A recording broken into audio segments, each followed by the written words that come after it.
your mind out of the boudoir, because that's not the type of bed we are talking about in this video. So my name is Crider. Welcome to my $1 Million Hustle channel, and this is going to be part one of my interview with YouTuber Apple Crider. We're going to be talking about how he got to meet and interview finance YouTuber extraordinaire Graham Stephan, and also how Apple managed to start working with other YouTube greats like Financial Education and Ryan Scribner. So give that little like button a crush and let's get into the interview with Apple. You've interviewed Graham Stephan, who's like the OG in the finance world on YouTube. What was that like?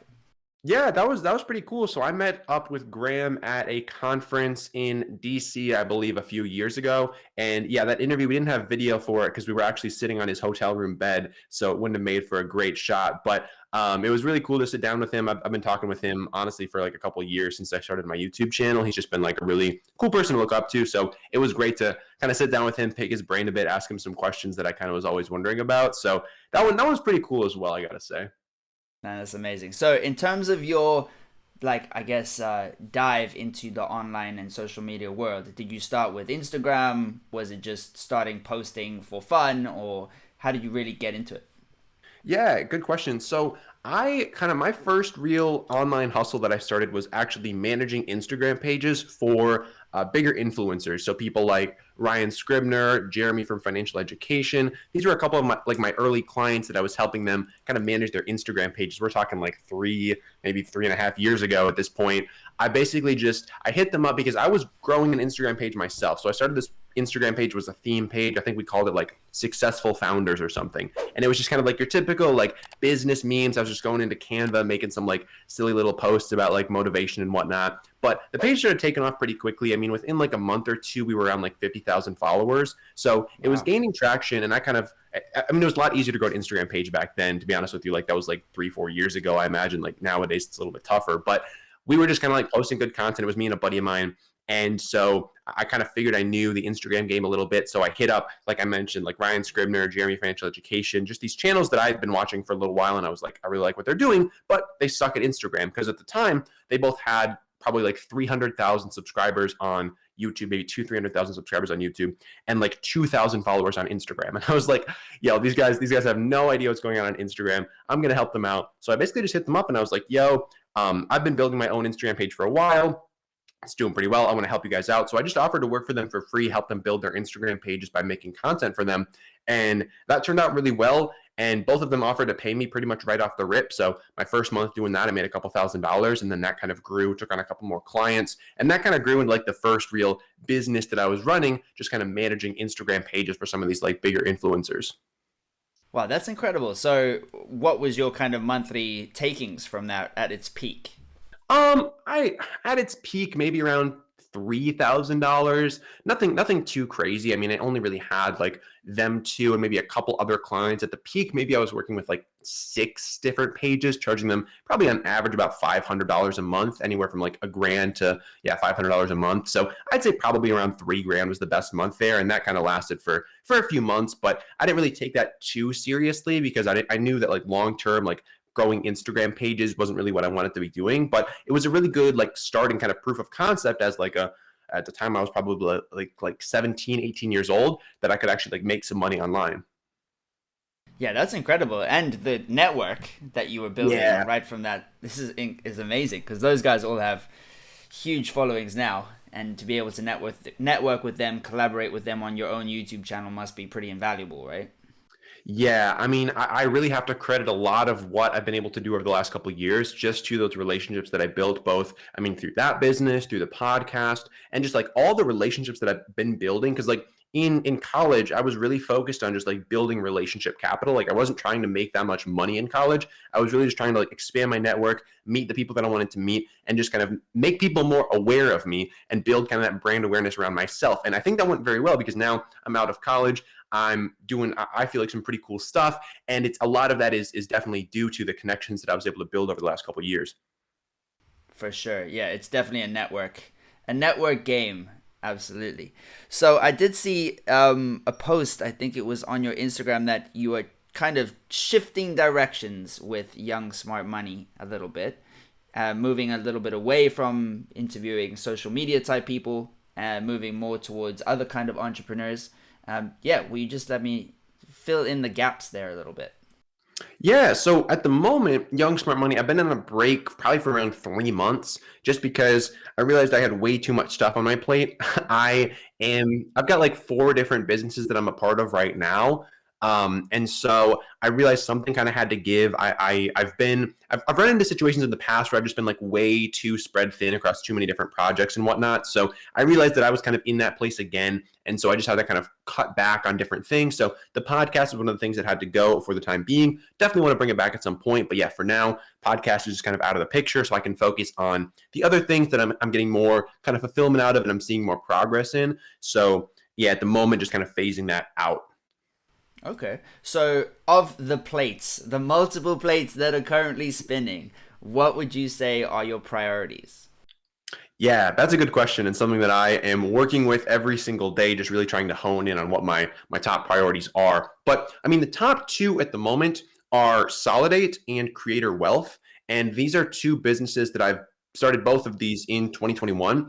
And these are kind of going to be the things that I'm going to be focusing on for the next like at least 5 years, because they kind of really help me work towards this mission that I've kind of been working towards for kind of like as I look back at the last couple of years, like a lot of that stuff has kind of transpired around what I'm doing right now with these 2 businesses. So essentially, the objective that I have with my life right now is to make the lives of other creators, specifically like online social media creators, I want to make their lives better and easier and just less stressful. And so the 2 areas that I realized I could have the biggest impact on are 1, helping them make more money, and then 2, helping them manage their money. Because over the last couple of years, working with a lot of these high-profile influencers, I saw a lot of the ways that they were making money and helped a lot of them make more money through different business ventures, different revenue streams, etc. And then secondly, with the managing money side of things, I have a personal finance degree.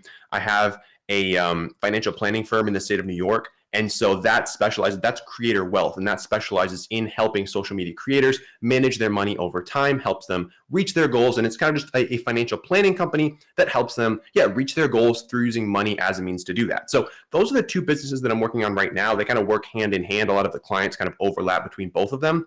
But those are the 2 things that I'm really, really excited about right now. And that's what I'm spending most of my time on. That's brilliant. Yeah, that's totally an affliction that lots of entrepreneurs have is, they get that shiny object syndrome a little bit and they're like, oh, I could do this. And you're managing to do multiple things at the same time. So are you delegating? Are you using assistants in the Philippines, for example? How are you making this all work?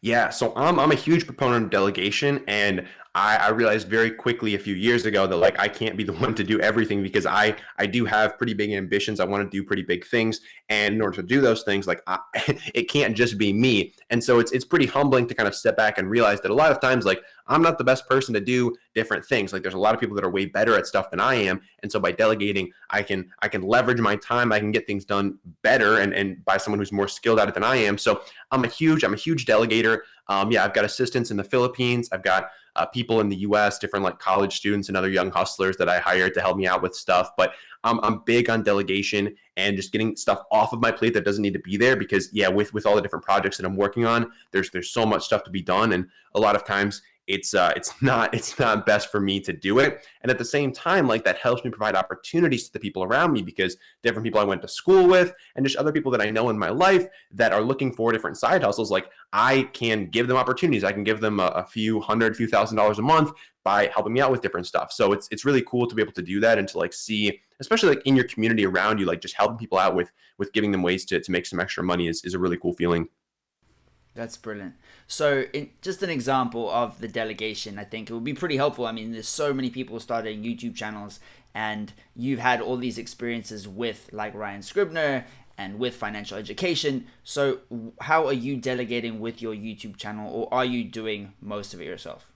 Yeah, good question. So on the YouTube channel side of things, I'm really working towards a place where I can just be the one in front of the camera doing my thing, because that's what I love to do. And that's kind of the end of my responsibility. So at the moment, I've got a video editor. I haven't edited my own YouTube videos in quite a while. So video editor is a must. I think for most creators, that's like the number one thing they should hire out. If you're running like an entertainment channel, it's a lot harder to do that. But with me, like an education channel, it's not rocket science to edit one of my videos. I mean, just cut out the parts where I sound stupid and add in some graphics here and there. So it's not too bad. So I've got an editor that does that for me. And then I'm also working on, I have a kind of an outline writer for my videos that I've been working with for the last few videos. And so I'm really kind of working out the kinks on that, but that's been a huge help as well for finding someone to like really do the research and outline the video so that I can just kind of get in front of the camera, do my thing, send it to my editor, and then it's kind of done. So yeah, I'm working to just get as much off my plate as possible. But right now I've got the outline writer and the editor.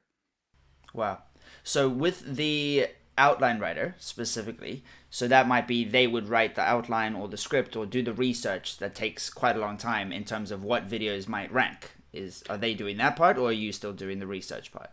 So I'm still finding the topic for the video. I'm basically finding the title of the video, and then they're doing the rest. So I've got a pretty simple process that I use to, well, fairly simple to figure out what kind of videos I want to make, what topics, etc. And then I just give those topics to the outline writer, maybe give him a little bit of guidance in terms of kind of what I'm thinking for the video. And then he just kind of runs with it, puts an outline together, sends it over to me, and then we're kind of good to go. Now, I'm curious about that. I don't know if you saw when Andrei Jikh, obviously a very popular YouTuber now in the finance space, and he got called out because he was basically reading an MSNBC article that somebody astutely recognized in the comments. And then CoffeeZilla, who's another popular YouTuber, got involved. And how do you, I guess, what process or what standard operating procedure do you have so that your person who's writing your outlines doesn't do the same thing? Wow, I totally missed that piece of internet drama, but it's a good thought experiment because I don't really have any great SOPs to prevent something like that from happening. So I might have to, after we finish chatting, I might have to sit down with my outline writer and just kind of put something together to make sure we don't run into any of that. Because at the moment, I mean, he's pulling from a bunch of different sources, so I don't think, and he's also not writing me a script, so he's kind of just bullet pointing stuff for me. So I feel like it would be tough, even if he did just bullet point an article, like a single article. I don't think it would necessarily even look like me reading off the article because I don't read a script. I do just kind of have a rough outline for the video. Like we're talking like maybe a page of notes for a video that could be like 10 minutes. So even if he did just use one source, I feel like it still wouldn't feel too much like I was just ripping off of it, but I should probably have a better procedure for that anyway. Nice. Yeah, I'll send you the video in question after the call. Yeah. It was pretty funny, especially seeing how Andrei had to kind of say, "Oh, okay, yeah, oh, my bad." But he was pretty humble about it. He seems like quite a humble guy in general, and he's like, "Yeah, true. I should have just referenced it. My bad." And then it wouldn't be a problem if you show screenshots of the article that you're referencing. I mean, some of those big guys that you've already mentioned, they do that all the time. It's impossible to create brand new, never before seen content. It's impossible. As a musician, I know that, man. Like, there's no way that you can write a completely original song and have people like it. You could write something original, but I'm pretty sure it would make dogs' ears bleed. So, big difference. Yeah, we're all pulling from somewhere. Okay, so I hope you enjoyed this first part of the interview with Apple. I'll link down to all his socials down below. Make sure you check out his TikTok and his YouTube channel, and also subscribe to this channel because I'm going to be releasing the next part of the interview really soon. And on this channel we talk about all things hustle, right? Trying to get to that $1 million mark over the next 3 years. Crush the like button, and the algorithm thinks you're going to like these videos next, so check them out and I'll see you in there.